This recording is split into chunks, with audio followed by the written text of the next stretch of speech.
За иргэд та бүхэнд энэ өдрийн мэндийг хүргэж байна. За Тус аймгийн прокурорын газрын шийдвэр гүйцэтгэх ажиллагаанд хяналттай авах ажил хариуцсан ахлах прокурор Мөнгөнтэй би иргэд та бүхэнд дараах 2 чиглэлээр мэдээлэл өгөх хүргэж байна. За нэгдүгээрт нь Тус аймгийн прокурорын газар нь 2018 онд дэвшүүлсэн зорилтын хүрээнд хийж гүйцэтгсэн ажил.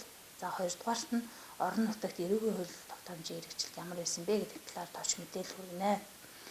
За нэгдүгээрт прокурорын байгууллага нь бол хуульд зааснаар үйл ажиллагаанд бол хуулийг нийгмээр хэрэглэх, за хүний эрх хэрэгчлөө, за нийтийн эрх ашигыг хамгаалах, за ил тод нээлттэй байх гэсэн ийм зарчмуудад тулгуурлан үйл ажиллагаагаа бол хэрэгжүүлдэг. За энэ зарчмыг одоо баримталж ажиллахын зэрэгцээгээр хяналтын чиг үүргийн хүрээнд дараах ажлуудыг бол хийж гүйцэтгэдэг. Өөрөөр хэлбэл үндсэн хууль болон прокурорын тухай хуульд зааснаар прокурор нь зөрчлийн хэрэг бүртгэх ажиллагаанд хяналт тавина. За хэрэг бүртгэх мөрдөн байцаах ажиллагаанд хяналт тавина. Ял хөдлөх ажиллагаанд хяналт тавина.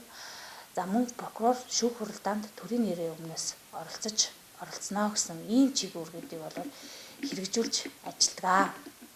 За энэ чиг үүргээ хэрэгжүүлэн ажиллахдаа Монгол Улсын ерөнхий прокурорын газраас дэвшүүлсэн зорилтын хүрээнд за үйл ажиллагаагаа за хууль заасан чиг үүргээ хэрэгжүүлэхдээ уялдуулж за үйл ажиллагаа явуулдаг.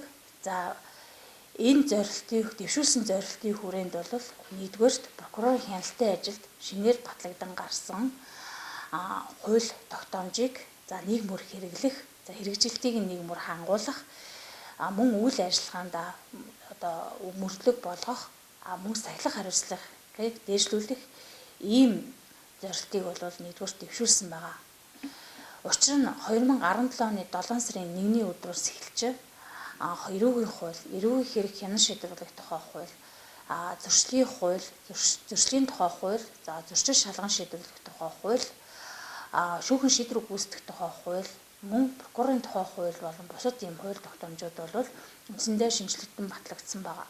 За мөн 2017 оны 2 сарын 1-ний өдрөөс гэр бүлийн хүчирхийлэлтэй тэмцэх тухай хууль бас шинжлэгдэн батлагдаж мөрдөгдөж эхэлсэн байгаа.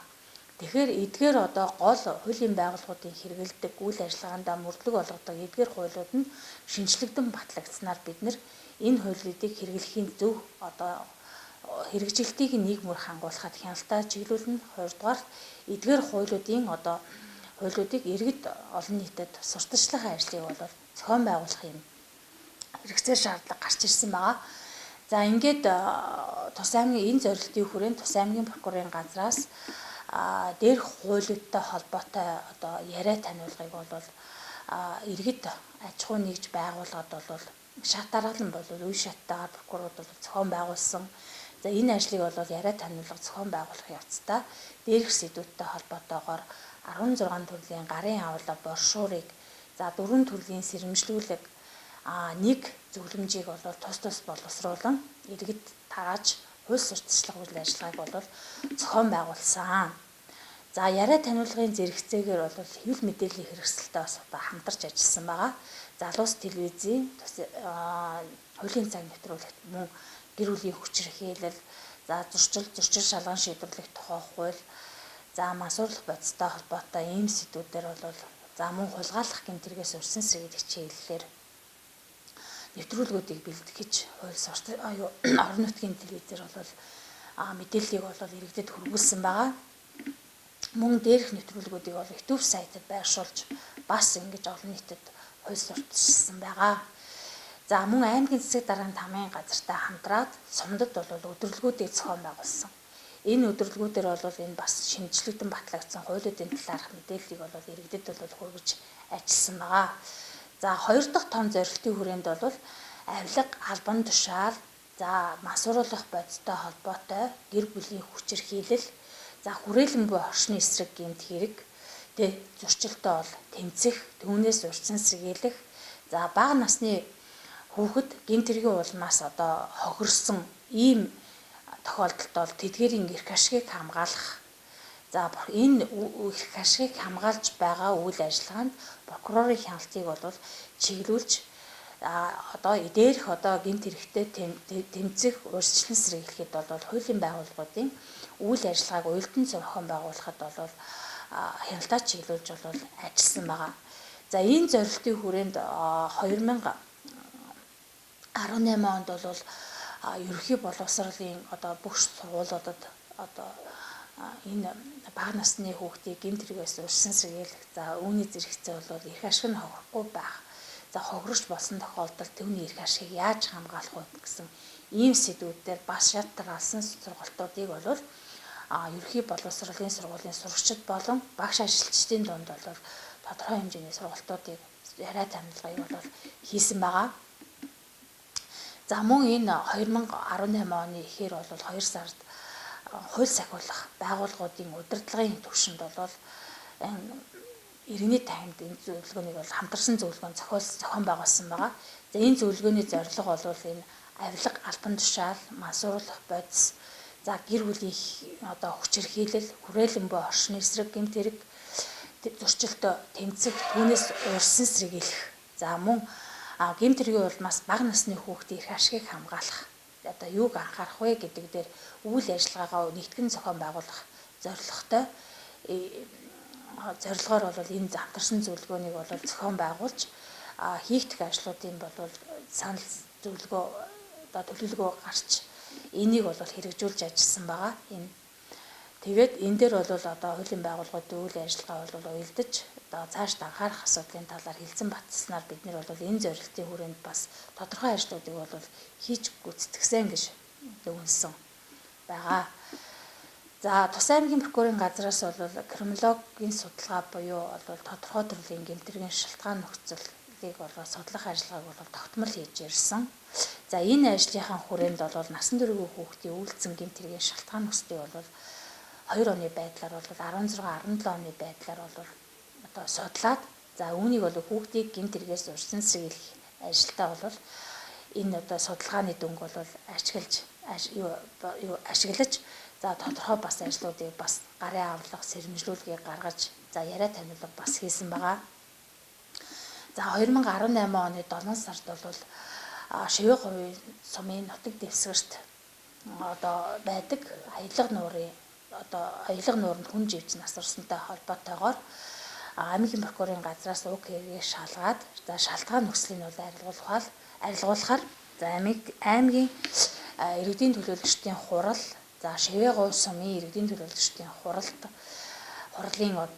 болон урьдчилан сэргийлэх гэмт хэрэгээс урьдчилан сэргийлэх ажлыг зохицуулах салбар зүйлэлд бол прокурорын мэдээлэл хүргэлсэн байгаа.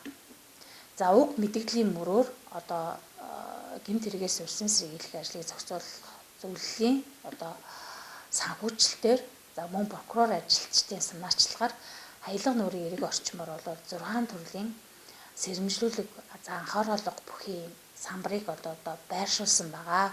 Энийг бол та бүхэн бол харсан үтсэн байгаа. Энэ нь юутай холбоотой юм гэхээр аялга нуурын одоо эрэг орчимд гэмт хэрэгээс урьдчилан сэргийлэх зорилгоор за бага насны хүүхдийг хараа хяналтгүй явуулах. За түүний мөн нуурын эрэг орчимд нь бол орхихгүй байх. За согтуур болгондоо хэрэгэлсэн үед бол нууранд орохгүй байх. За нууранд одоо хүн живж байгаа тохиолдолд түүнд одоо анхан шатны эмнэлгийн ямар тусламжийг үзүүлэх юм. Эдгээр ийм сэдвүүдээр бол бид нэр одоо анхааруулга сэрэмжлүүлэх бүхий одоо самбарыг байршуулад челленж зарласан байгаа. Өөрөөр хэлбэл гэмт хэрэгээс урьдчилан сэргийлэх тухай хуулийн 9-р зүйлд бол гэмт аж ахуй нэгж байгуулга нь одоо гэмт хэрэгээс урьдчилан сэргийлэх ажилд бол заавал одоо оролцох юм үүрэгтэй байдаг. За энэ үүргээ хэрэгжүүлэх энэ хууль заасан үүргээ хэрэгжүүлэх зорилгоор бол одоо энэ аялга нуурын ойр орчморх одоо энэ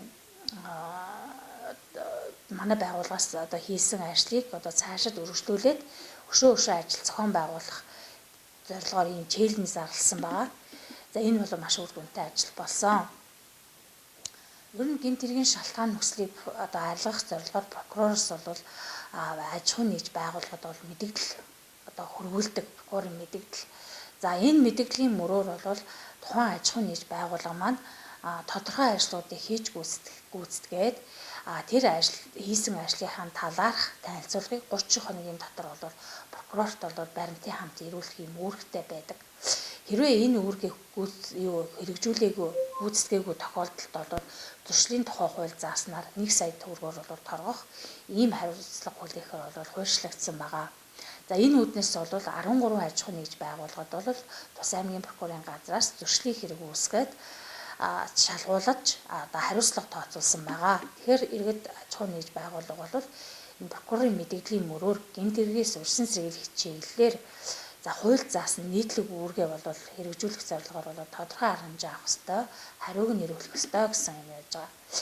За зорилтын хүрээнд бол яг иймэрхүү ажлууд хийж гүйцэтгсэн байгаа. Ийм тэгэхээр тодорхой зорилт дэвшүүлсэн зорилттой хүрч ажилласан манай прокурорын байгууллага. За үүнтэй холбоотойгоор 2019 онд бол мөн дараах зорилтуудыг бол дэвшүүлсэн байгаа. За энэ нэгдүгüүрт нь прокурорын хяналтын ажлын чанар үр нөлөөг дээшлүүлнэ. Хууль ёсыг чамд сахиулнаа. Хүний эрх хэрэгчлөө аливаа хэлбэрээр зөрчүүлэхгүй байхад хяналтаа чиглүүлж ажиллах. Ийм гол зорилтыг бол дэвшүүлсэн байгаа. За хоёрдугаарт нь 2018 онд дэвшүүлсэн зорилт байгаа. Дахиад энэ дэр 2019 оны зорилт болгон дэвшүүлсэн байгаа манай ерхий прокурорын газраас. Энэ авилга хүрээлэн байгаа орчин мансууруулах бодистой холбоотой гэмт хэрэг зөрчилтэй тэмцэх. За тэмцэхэд хууль сахиулах байгууллагуудын үйл ажиллагааг нь удирдан зохион байгуулж за ийм зорилтын хүрээнд бол бас тодорхой ажлуудыг хийж гүйцэтгэхээр бас төлөвлөсөн. Ийм хоёр зорилтын хүрээнд бол бид нэр одоо 2019 онд зарим нэг ажлуудыг бол хийж эхлээд байж байна. За хоёр дахь асуудалтай оръё. За Тус аймгийн хэмжээнд эрүүгийн нөхцөл байдал ямар байсан бэ? За дийлэнхтэй ямар гэмт хэрэг үйлдэгдсэн гэмт хэргийн дийлэнх хувийг ямар төрлийн гэмт хэрэг үйлдэгдэм бэ гэдэг талаар бид нэр судалгаа хийсэн байгаа 2018 оны байдлаар.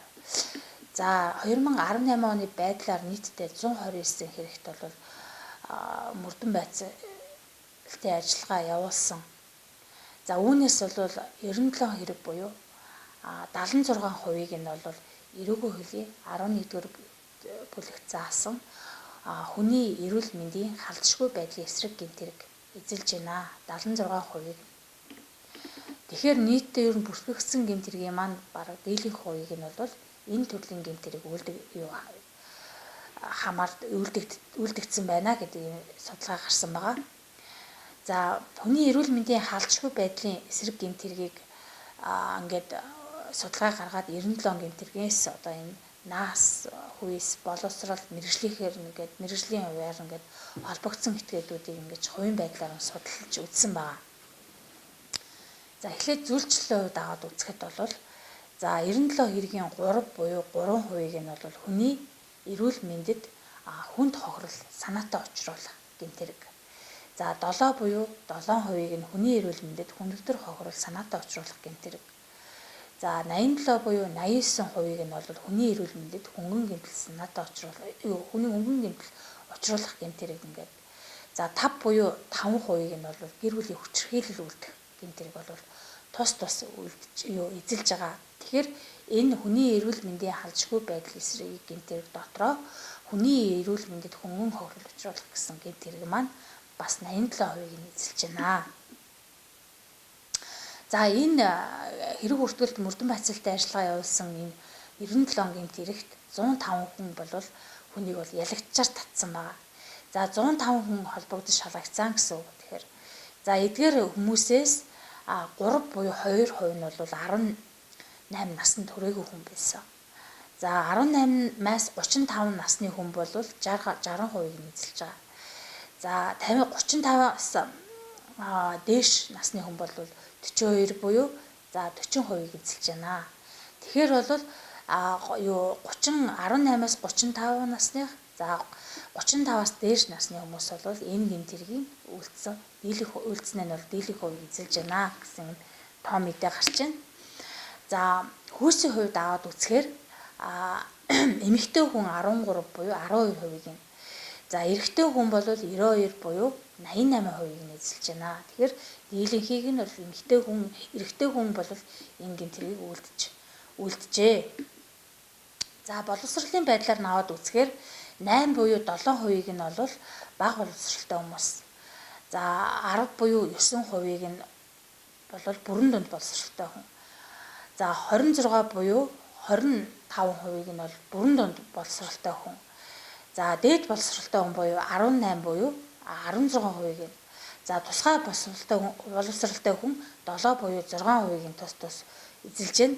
За тэгэхээр бүрэн бус буюу бүрэн дунд боловсролтой хүмүүс бас дийлэх хувийг нь бас эзэлж байгаа юм тоо мэдээ гарсан байгаа. За мэрэгжлийн хувьд аваад үзэхэд мэрэгчлэлтэй бол 57 буюу 55%-ийг нь, за мэрэгчлэлгүй хүн бол 48% буюу 45%-ийг нь бол эзэлж байна. За тэгэхээр бол мэрэгжлийн хувьд ээж байна. За ажил эрхлэлтийн хувьд бол аваад үзэхээр 42 буюу 40%-ийг нь бол ямар нэгэн эрхэлсэн тодорхой ажилтай хүн үлдсэн байна. За 64 буюу 60%-ийг нь бол эрхэлсэн тодорхой ажилгүй эсвэл хуваараа мал малдаг ийм хүмүүс бол одоо хамаарагдсан байна. За нутаг дэвсгэрийн байдлаар наваад үзэхээр Баянтал суманд 3 хэрэг үлдэгдсэн байна. За Шивээ гол суманд бол 11 гэмт хэрэг үлдэгдсэн.